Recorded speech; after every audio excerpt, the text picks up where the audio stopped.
UNFCCC যে অন্যান্য যে অনুষ্ঠানগুলো আছে, আয়োজনগুলো আছে, সেগুলো হয়তো আমরা বাংলাদেশে চিন্তা করতে পারি। অর্থাৎ বাংলাদেশ তো আমরা তাদের বিভিন্ন অনুষ্ঠানে যাই বা তাদের ইভেন্টগুলোতে যাই। আর আমরা মনে করি বাংলাদেশে জলবায়ু পরিবর্তনের যে প্রভাবগুলো আমরা যেটা লক্ষ্য করছি, আসলে এমন কোনো প্রভাব নাই সারা বিশ্বে যেটা বাংলাদেশে আমরা লক্ষ্য করছি না।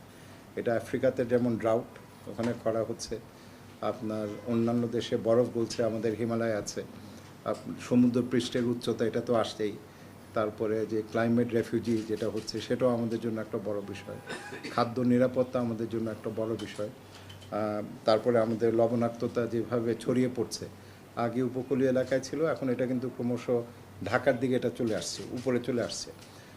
যেই কারণে আমরা বাংলাদেশ থেকে আমাদের যে একটা দীর্ঘমেয়াদী একটা ন্যাশনাল অ্যাডাপ্টেশন প্ল্যান আছে, যেটা আমাদেরকে নিয়ে যাচ্ছে 2050 সাল পর্যন্ত, এবং সেখানে আমাদের কত $230 বিলিয়ন কিন্তু আমাদের লাগছে। অর্থাৎ প্রতি বছর আমাদের 8.5 থেকে $9 বিলিয়ন প্রয়োজন হচ্ছে। যার মধ্যে থেকে আমাদের সরকার, যেটা আমি মনে করি, মনে হয় না অন্য কোনো দেশের কোনো সরকার এইভাবে জলবায়ু পরিবর্তন অভিযোজনের জন্য এই পরিমাণ অর্থ বরাদ্দ করছে। প্রায় 37,000 কোটি টাকা 25টা লাইন মিনিস্ট্রির মাধ্যমে প্রতি বছর আমরা বরাদ্দ করছি। তবে অ্যাডাপ্টেশনের একটা বড় চ্যালেঞ্জ হচ্ছে যে আমরা সব কিছুই করছি, আমরা ধরে নিচ্ছি যে তাপমাত্রা বৃদ্ধি 1.5-এর উপরে যাবে না। তবে বাস্তবে পৃথিবী এখন যেই জায়গায় আছে, এবং আমাদের যদি কোনো মৌলিক কোনো পরিবর্তন না হয়, আমাদের NDC বা ন্যাশনালি ডিটারমিন্ড কন্ট্রিবিউশন, তাহলে কিন্তু তাপমাত্রা বৃদ্ধি 2.5 থেকে 2.6 ডিগ্রি সেলসিয়াসে চলে যাবে। তো সেটার প্রেক্ষাপটে আমরা যেই কর্মসূচিগুলো নিচ্ছি বা আমাদের যে ইনিশিয়েটিভগুলো আছে, এটা কিন্তু একটা বড় চ্যালেঞ্জে পড়বে। সুতরাং এখানে একটা যে আলোচনার বিষয় হবে যে বিজ্ঞান তো প্রতিনিয়ত তাদের প্রজেকশনগুলো পরিবর্তন করছে। এখন আমরা দেখছি যে 1.5 আমরা বলে যাচ্ছি, আমাদের এগ্রিমেন্টের মধ্যেও আছে, আমরা বলছি যে 1.5-এর উপর আমরা যেতে পারবো না, তবে বাস্তবতা হচ্ছে বেশ ভিন্ন।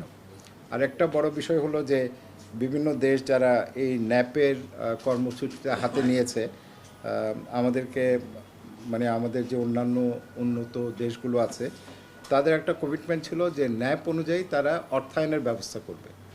তবে এটা কিন্তু আমাদের স্বল্পোন্নত দেশের একটা বড় একটা অভিযোগ যে আমরা ন্যাপগুলো আমরা প্রণয়ন করছি, তবে সেই ন্যাপ বাস্তবায়নের ক্ষেত্রে যে অর্থায়নের প্রয়োজন সেটা কিন্তু এখনও আসছে না, যে কারণে বাংলাদেশকেও আমাদের এই জায়গায় ইয়ে করতে হচ্ছে। সো এটা আমি মনে করি শুধু বাংলাদেশের জন্য না, এবং স্বল্পোন্নত দেশ না, মানে সারা বিশ্বের জন্য, যেহেতু অ্যাডাপ্টেশনে একটা বড় চ্যালেঞ্জ, এটার একটা আন্তর্জাতিক একটা গুরুত্ব আছে, এবং আমরা চাচ্ছি যে এই আয়োজনটা যেন আমরা সফলভাবে করতে পারি।